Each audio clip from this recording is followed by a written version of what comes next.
यूनुस रास्ते से हटा देना चाहते हैं या फिर वो चाहते हैं कि उनके जो भी राजनीतिक विरोधी हैं, जो उनकी राह में रोड़ा बन सकते हैं, उनके और सत्ता की राह में वो जेल में डाल दें। शेख हसीना की आवामी लीग के कई नेताओं को यूनुस ने यही उनके साथ हाल किया है। या तो वो देश छोड़कर भाग गए हैं या फिर वो जेलों में ठूंसे गए। खबर यह भी है कि यूनुस चुनाव से पहले अपनी पार्टी बना सकते हैं। तो क्या यूनुस बांग्लादेश में इसी वजह से चुनाव में देरी कर रहे हैं? क्या है यूनुस के अरमान और बांग्लादेश में असल में क्या बड़ा खेल होने वाला है? इसी मुद्दे पर आज हम बात करेंगे, चर्चा करेंगे। कुछ खास मेहमान हमारे साथ जुड़ेंगे, लेकिन पहले बांग्लादेश पर जो पब्लिक है, जनता है, उसकी ओपिनियन क्या है, जनता की राय क्या है, ये जानना बहुत ज़रूरी है। तो पहले जनता के सामने रखा गया सवाल, जनता की राय, और फिर उसके बाद मैं अपने पैनल को ओपन करूँगा। मेरा सर्वे का पहला सवाल था कि पहले शेख हसीना फिर खालिदा जिया भी बांग्लादेश छोड़कर चली गई हैं।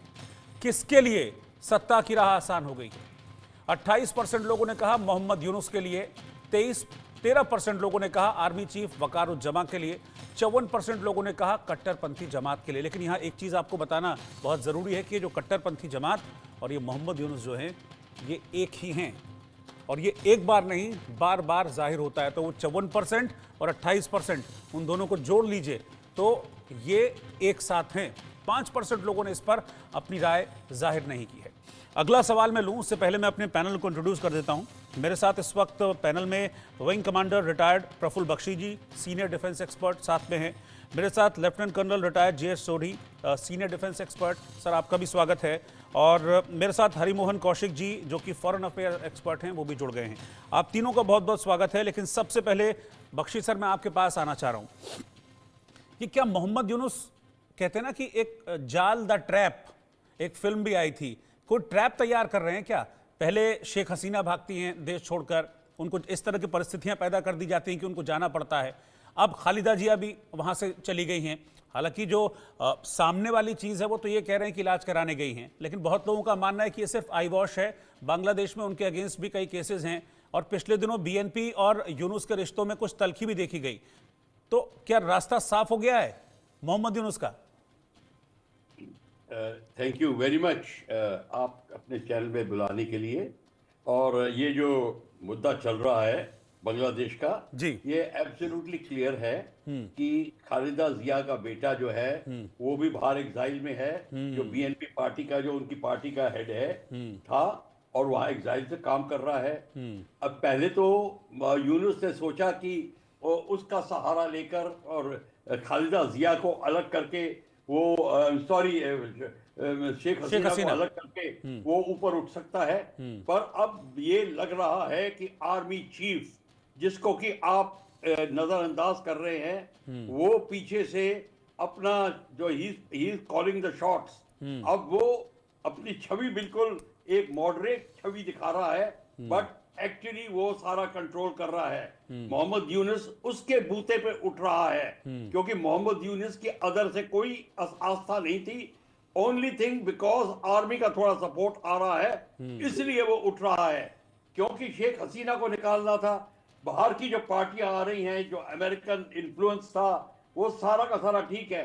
बट मैं आपको बता दूं, American influence wants Bangladesh army इन पोजीशन। तो ये आप ध्यान से सुनिए कि इस समय खालिदा जिया और अपनी पॉलिटिकल अपहीवल के कारण बाहर जा रही हैं, शेख हसीना और जो अमेरिकन के कारण बाहर गई। अब आया Yunus. Yunus will be a puppet government, मतलब ये है उसको घोड़े पे बैठाया जाएगा, लगाम किसी के और के हाथ में होगी। ये यूनुस की, Yunus has no locus standi actually. Yunus is not a very strong person, but वो बड़े काम का बंदा है सबके लिए। मतलब वो खाना पूर्ति कर सकता है, हर एक बंदा यूनुस को स्लॉट में डाल सकता है। ये है यूनुस का गेम। और सब मिलके, और जो Pakistan army chief, Bangladesh army chief है, वो बिल्कुल बहुत ही सोच समझ के बोलने वाला आदमी है, जिसने जिस तरीके से उसने बोला हमें भारत के साथ बना के रखना है, इत्यादि इत्यादि, ये सारा का सारा स्टैंडर्ड स्टेटमेंट्स है जो उसने दी, वो इस पोजीशन में दी ताकि वो सारी की सारी जो हीट है उसको थोड़ा नीचे ला सके। तो ये अब अपना का गेम पूरा कर रहा है। पाकिस्तान के साथ में इनके पूरे ताल्लुकात है। हालांकि पाकिस्तान खालिदा जिया को काफी फेवर कर रहा है, पर इस समय पाकिस्तान की भी नहीं चलेगी इतनी ज्यादा। बट पाकिस्तान का भी रुतबा बांग्लादेश में अब आने लगा है, तो वो arm supply through China, joint operations between Bangladesh, China and Pakistan, ये सब होने लगेंगे। आप देखेंगे बांग्लादेश की नेवी की स्ट्रेंथ भी बढ़ रही है। बांग्लादेश ने एयरफोर्स के एयरक्राफ्ट के अपने J-17 के लिए और J-20 के लिए भी मांग कर रहा है। तो ये सारी की सारी जो चीजें अब बढ़ रही हैं, ये इसलिए बढ़ रही हैं कि सडनली अब आर्मी का सपोर्ट यूनुस को आने लगा है और ये पॉलिटिकल एप्पल कार्ट थोड़ी हिल गई है। नहीं तो लोग समझ रहे थे हसीना जाएगी, खालिदा आएगी, उसका बेटा आएगा और बात बनेगी, पर ये बनती नजर नहीं आ रही। यानी कि अभी शेख हसीना भी गई, खालिदा भी गई, पपेट हैं मोहम्मद यूनुस, पीछे से वकार और जमा जो हैं वो शासन चलाएंगे पाकिस्तान की तरह। सर्वे का अगला सवाल है मेरा, उस सवाल को मैं ले लूँ, फिर मैं अपने अगले मेहमान JS सोढी साहब के पास चलूँगा। सवाल था कि खालिदा जिया किस वजह से बांग्लादेश छोड़कर गई। 25% लोगों ने कहा कि इलाज कराने गई हैं। 58% लोगों का ये मानना है कि जेल जाने का डर था खालिदा जिया को, इस वजह से वो देश छोड़कर भाग गई। 13% लोगों ने माना कि खालिदा और यूनुस के रिश्तों में तलखी आ रही थी और उनको डर था कहीं ऐसा ना हो कि मेरा भी शेख हसीना वाला हाल हो जाए, मुझे फिर से वापस जेल में डाल दिया जाए, इसीलिए वो देश छोड़कर चले गए। और 4% लोगों ने इस पर अपना कोई भी जवाब नहीं दिया। JS सोढी साहब, जैसा कि अभी बख्शी साहब ने कहा, तो ये तो वही वाली सिचुएशन हो जाएगी कि जैसा बांग्लादेश में है कि अब कमान सरकार की हमेशा वहाँ सेना के हाथ में ही रहती है और वहाँ के जो प्राइम मिनिस्टर हैं, राष्ट्रपति हैं, सब वो पपेट्स की तरह काम करते हैं। तो यही वाली सिचुएशन अब बांग्लादेश में भी होने वाली है। दोनों दोस्त एक जैसा हाल हो जाएगा बांग्लादेश पाकिस्तान का। जय हिंद रोहित जी। जय मेरा सौभाग्य कि मैं आपके न्यूज चैनल और विख्यात को पैनलिस्ट के साथ हूं। 1905 में विख्यात अमेरिकन विचारधारक जॉर्ज सेंटाना याना ने एक बयान दिया था। उन्होंने कहा था, जो लोग अपने इतिहास से नहीं सीखते हैं उन्हें इतिहास दोहराना पड़ता है।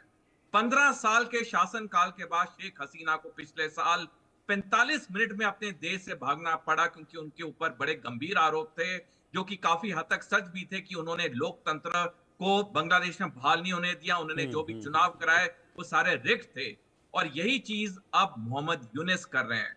मोहम्मद यूनुस को ध्यान होना चाहिए कि बांग्लादेश की जो आवाम है उसे 15 साल तो लगे शेख हसीना को भगाने के लिए, अब उन्हें शायद 15 हफ्ते भी नहीं लगेंगे, क्योंकि जब से मोहम्मद यूनुस इंटरिम वहां के केयरटेकर बने हैं, तब से उन्होंने पहले बोला कि मैं 3 महीने में चुनाव कराऊंगा, फिर 2 महीने एक्सटेंशन किया, और करते करते अब कहा कि साल के अंत में। मोहम्मद यूनुस जो कि दुनिया के बहुत बड़े इकोनॉमिस्ट हैं, जो नोबेल प्राइज विजेता हैं, उन्हें अपनी छवि का ध्यान रखना चाहिए। मैं मानता हूं रोहित जी, हर इंसान जिंदगी में सफल होना चाहता है, हर इंसान को सत्ता चाहिए होती है, लेकिन अपने देश को खोखला करके सत्ता में रहना ये कहां की अक्लमंदी है। नोबेल प्राइज के इतने बड़े विजेता अगर ऐसी हरकत कर रहे हैं, तो उनमें और एक सड़क छाप राजनेता में फर्क ही क्या रहा। मैं एक टिप्पणी और करना चाहूंगा रोहित जी। बांग्लादेश जो कि एक विकास के अच्छे रास्ते पे चल रहा था, जिसकी इकोनॉमी बड़ी अच्छी हो रही थी, जहां पे एक्सपोर्ट्स अच्छे हो रहे थे, मोहम्मद यूनुस के पास अभी भी वक्त है। अन्यथा वो दिन दूर नहीं जब बांग्लादेश अफगानिस्तान, पाकिस्तान की तरह हो जाएगा, जहां पे उसे भीख के लिए पैसे मांगने पड़ेंगे, कोई मैन्युफैक्चरिंग इंडस्ट्री होगी नहीं, खंडर बचेंगे, लोग आपस में लड़ेंगे, और जब ऐसी हरकतें होती हैं तो आतंकवाद वहां पूरी तरह पनपता है। जैसे हम देख रहे हैं पाकिस्तान का हाल, आज उन्हीं के पाले आतंकवादी उनको गिन गिन के, चुन चुन के मारे। यही चीज बहुत जल्द बांग्लादेश में होने वाली है, अगर मोहम्मद यूनुस ने पाकिस्तान और अफगानिस्तान से सबक और सीख नहीं ली। बिल्कुल, मैं अपने अगले मेहमान पर चलूं उससे पहले मैं अगला सर्वे और उसका रिजल्ट बताता हूं। मेरा अगला सवाल था सर्वे का कि मोहम्मद यूनुस किसकी शह पर शेख हसीना और खालिदा जिया जैसे राजनीतिक विरोधियों को निशाने पर ले रहे हैं। 14% लोगों ने कहा कि अमेरिका की शह है, 29% लोगों ने कहा चीन की शह है, 54% लोगों ने कहा कि बांग्लादेश के कट्टरपंथियों की शह है, और 3% लोगों ने इस पर कोई भी रिएक्ट नहीं किया। मैं हरिमोहन कौशिक जी के पास चल रहा हूँ। हरिमोहन जी, क्या आपको भी लगता है कि पीछे जो बांग्लादेशी सेना है वही है, वकारुज्जमा है? क्योंकि पिछले दिनों जिस तरह का स्टेटमेंट दिया था वकारुज्जमा ने, उन्होंने तो उस स्टेटमेंट को देखकर तो ऐसा लग रहा था कि वो यूनुस को आंखें दिखा रहे हैं और कह रहे थे कि भारत के खिलाफ किसी भी हाल में बांग्लादेश की सेना जा ही नहीं सकती है।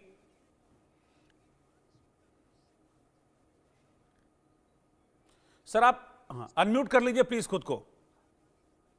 सर, वकारुज्जमा का जो स्टेटमेंट है, मैं उसे अगर थोड़ा सा भी पीछे जाकर देखूं तो पता लगता है कि सारी बांग्लादेशी आर्मी चाइना के जो हार्डवेयर हैं उसके ऊपर डिपेंड कर रही है। दूसरा, चाइना की मदद से 2 डिवीजन खड़े किए जा रहे हैं, चाइना से सबमरीन ली जा रही है, चाइना से एयरक्राफ्ट वो मतलब एयरफोर्स के जेट्स लिए जा रहे हैं J-17, चाइना से बहुत सारे ऐसे कोर जो है वो डेवलप करने की कोशिश की जा रही है चाइना की मदद से। तो मुझे ये समझ में नहीं आ रहा कि इंडिया से चाइना की मदद से आर्मी को डेवलप करके, जिसमें इंडिया के साथ उसका 70-80-85% बॉर्डर है, वो कहना क्या चाहते हैं कि हमें पीस, मतलब या तो आप 2 चीजों से एक बात बताइए, अगर आपको पीस चाहिए तो आप डर किससे है, और अगर आपको डर है तो फिर आप पीस कैसे ले सकते हैं। और इंडिया और वो आर्मी किसके अगेंस्ट खड़ी हो रही है, और इस लेवल पर आर्मी की जो प्रिपरेशन है वो किसके अगेंस्ट हो रही है। सर, एक बात। दूसरा, मैं बांग्लादेश की जो इस टाइम पर सिनारियो है वो हिस्ट्री में, पाकिस्तान की हिस्ट्री में ढूंढने की कोशिश करूंगा। 1978-79 में जब जियाउल हक आए थे, असलियत में जियाउल हक के टाइम पर भी ऐसा ही कुछ हुआ था। उससे पहले जो जुल्फिकार अली भुट्टो था, उन्हें जेल में मारा गया, पेट में लाते मारी, या जो भी मामला था, मैं उस पर नहीं जा रहा। जियाउल हक को मारा, जुल्फिकार अली भुट्टो को मारा गया, और उसके बाद जितनी भी पॉलिटिकल पार्टीज थी उनको बहुत ही ब्रूटली सप्रेस किया गया और एक डिक्टेटर को बिठाया गया।